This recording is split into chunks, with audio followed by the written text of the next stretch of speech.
Gusto mo bang malaman kung paano ako na-invite sa Facebook monetization kahit maliit lang yung followers ko?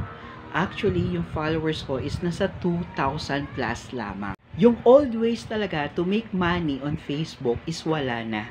Kasi meron ng bagong way. Hindi lang sa videos ka pwedeng kumita.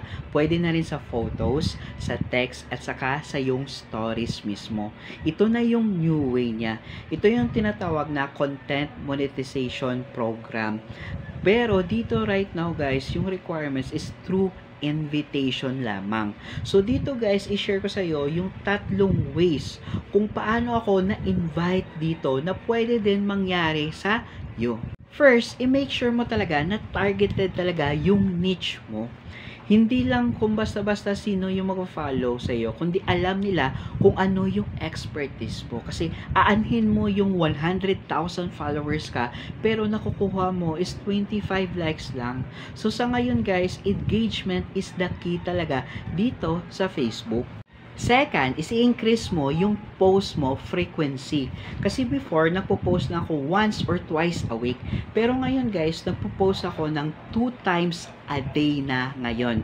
So very simple lang, okay? The more posts you make, the more money you make. Third, bago ako nag-invite, as in nag-post ako every single day. In short, maging consistent ka lang. Pero ngayon guys, kung gusto mo naman kumita na kahit maliit lang talaga yung followers mo, kagaya ko, meron lang akong 60 followers, okay, 60 plus followers, pero kumita na ng $500 a month, okay? Libre lang ito guys, yung gagawin mo, mag-post ka lang ng mga videos at saka picture, kagaya din sa Facebook mismo. Pero guys, dito, minimum withdrawal is $5. So dito guys, every time na mag-like o mag-super like sila sa post mo is meron kang kikitain. So kung gusto mo malaman yung buong details, just comment below how at bibigay ko sa iyo yung buong details.